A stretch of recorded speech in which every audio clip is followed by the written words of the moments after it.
Hey Queens, I was wondering to talk about this for a long time and now I get it. So, in today's world, um, like so many reels, so many quotes we see about a mom's struggle when she is struggling alone with the child and also the household and everything. While it's not wrong, because that is the reality and that's where I come in and I step in to help. But when you constantly, for an example, if you are constantly around people, around couples who have had a relationship problems when you're not married, then your whole concept of marriage revolves around the same negative impact that has been created in your brain, that all this marital relationship is going to be like this, or every marriage is supposed to be like this. Unless you come into marriage and you get a proper relationship coach, then you, until that you don't realize that what you were thinking, or what pre-definition that you had up, a pre-definition about marriage that you had in your mind was wrong. So when you are a new mother, like you're trying to conceive or you're trying to give birth, what I'm suggesting here is,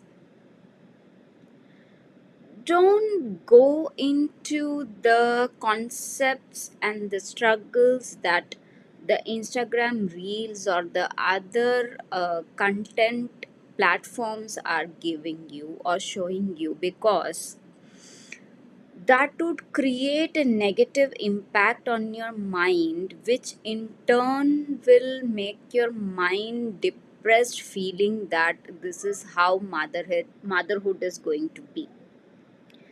Now, why I'm talking about this, let me tell you. You'd have seen in many households that a woman always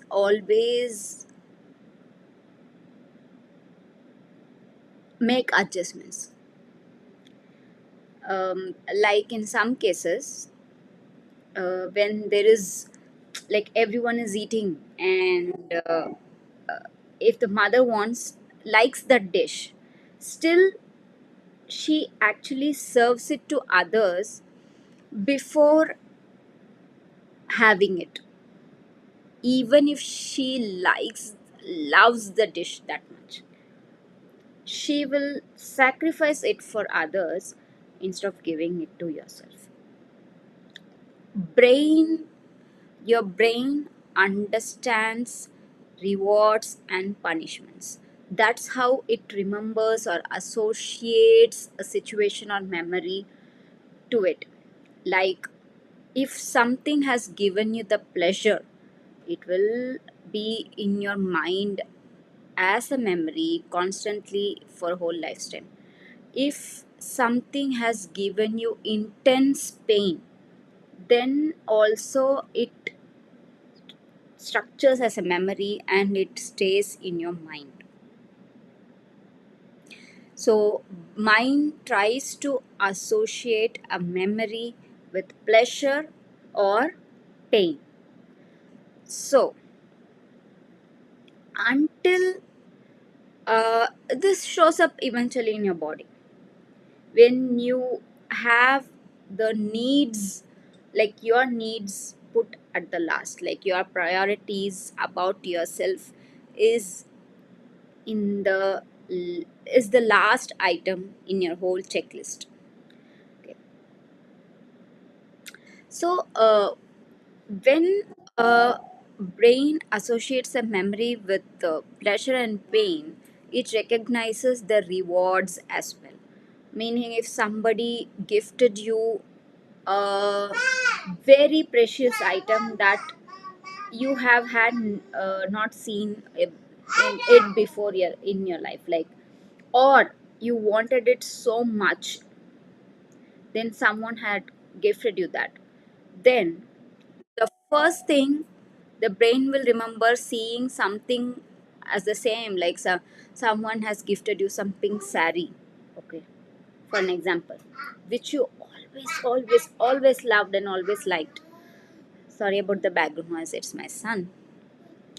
So whenever a the same pink sari or similar type you see, then you remember that.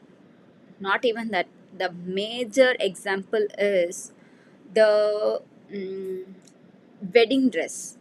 The wedding dress that you wore in your wedding, you will never forget in your whole life, right?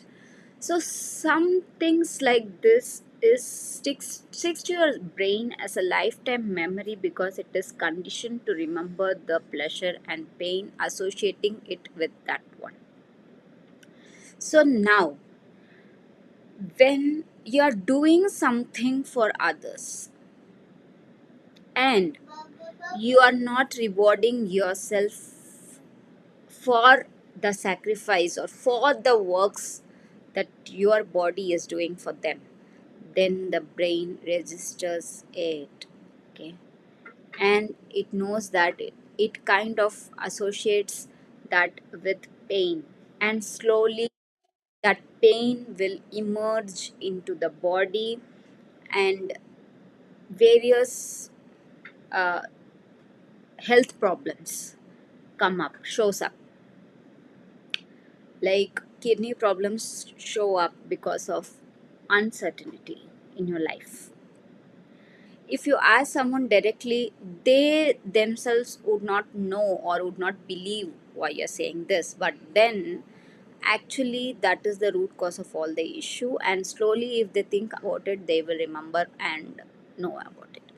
So there are certain issues or certain health problems, all the health problems basically happens because of some emotions that is coming out of your mind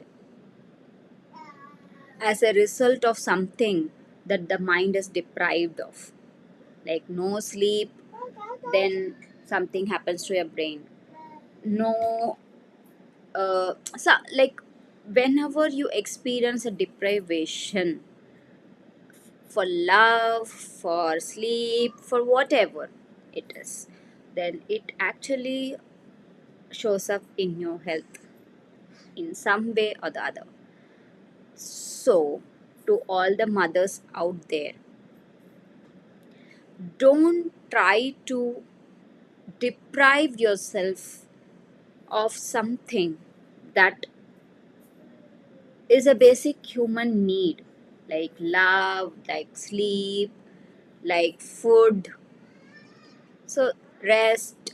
So, these things, if you keep depriving yourself of these, then slowly it will come up and show up in your body. This is what I'm trying to tell you. Even my family members and my mom, I have seen this, I have written this in my book. I have seen this in my grandmother, I have seen this in my mom, and how it eventually affects everything in their body, everything about health. I've seen this. That is the main reason I want to work for women. I want to talk to women because of this that I have seen from my childhood. Like how does a mother treats herself for the family. Everything is important, both your family and yourself, and there is a balance that needs to be maintained. Like how we try to do a work life balance, you also need to do your energy and family energies balance. You cannot go full time without recharging yourself, like a system, a phone, whatever. Everything has a capacity, and when your capacity drops, you need to recharge yourself and take care of yourself first. Try to get that energy balance and be happy. See you later.